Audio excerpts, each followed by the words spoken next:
আসসালামু আলাইকুম সুপ্রিয় দর্শক, আশা করি আপনারা সকলে আল্লাহ তাআলার অশেষ রহমতে ভালো আছেন। মাথায় প্রকৃতির এক সোনালি চুল, চোখে বাদামি আভা, পরনে লাল জামা, যেন কোনো পরীর দেশে জন্ম নেওয়া এক ফুটফুটে রাজকন্যা। নাম তার ইরামণি।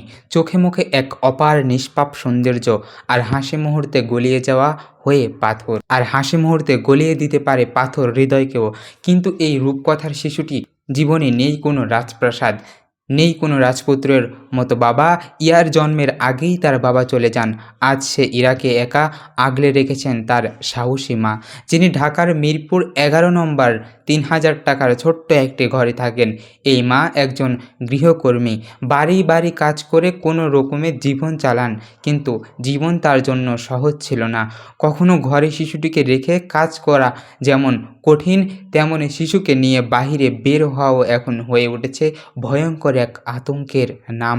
কিছুদিন আগে ঢাকার আগারগাঁও মেট্রো রেল এলাকায় এই মাকে দেখা যায় কোলে ফুটফুটে ইয়ামিনীকে নিয়ে ঘোরাফেরা করে। কিন্তু আশেপাশের কিছু মানুষ এমন এক অপমানজনক সন্দেহ করে বসে।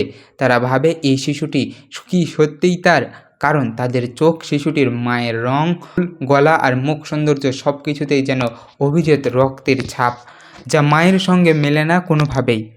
একজন নেটিজেন সেই সময় ছবিসহ সামাজিক যোগাযোগ মাধ্যমে পোস্ট করে বসেন, সন্দেহ প্রকাশ করে লেখেন, এই শিশু কি সত্যিই ওই নারীর?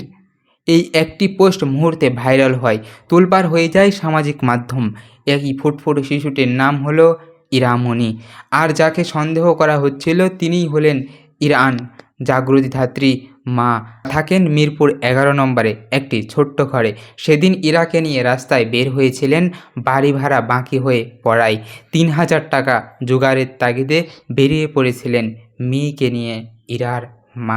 ইরার মা এখন আতঙ্কিত। তিনি বলেন, আমি আমার মেয়েকে নিয়ে এখন স্বাভাবিকভাবে বাইরে বের হতেই পারি না। সবাই প্রশ্ন করে, এই বাচ্চা কি আদৌ তোমার? কার থেকে পেয়েছো? অনেকে এমনও বলে, তুমি কি বাচ্চা চুরি করে এনেছো? এইসব প্রশ্ন, এইসব চাহনি এখন এক মায়ের জন্য ঘুম কেড়ে নেওয়ার মতো। তিনি বলেন, আমি গরিব মানুষ, আমার তো স্বামী নেই, একা আমার মেয়ে মানুষ করেছি, সে তো আমার রক্ত। বলুন, আমার বুকের দুধ খেয়ে বড় হয়েছে, কিন্তু তবুও কিছু মানুষ ভাবে এই মেয়ে হয়তো আমার না। ইরাকের চোখে মুখে যে আলোর ঝলকানি, সেটা তার মায়ের ভালোবাসারই প্রতিফলন। এই শিশুটি কোনো কাঁচের পুতুল নয়, সে একা এক মায়ের জীবনের মানে। ইরার মা তার জন্য দিনের পর দিন লড়াই করে যাচ্ছেন, অসম্ভবকে সম্ভব করে তুলেছেন। সমাজের চোখ রাঙ্গানিকে উপেক্ষা করে নিজের মেয়েকে আগলে রেখেছেন এই বুক দিয়ে। ইরার কপালে বাবার ছায়া না থাকলেও তার মা যেন তার পৃথিবী, তার জন্য পৃথিবীর সবচেয়ে বড় পাহাড়।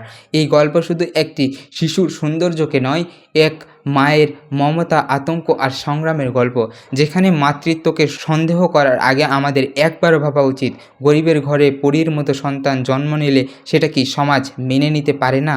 এই গল্পটি শুধু ভাইরাল হওয়ার জন্য নয়, সমাজকে ভাবতে হবে।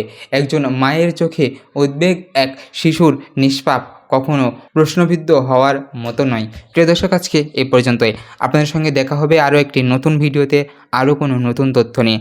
ততক্ষণ পর্যন্ত সকলে ভালো এবং সুস্থ থাকবেন। আজকে এখানেই বিদায় নিচ্ছি। আল্লাহ হাফেজ।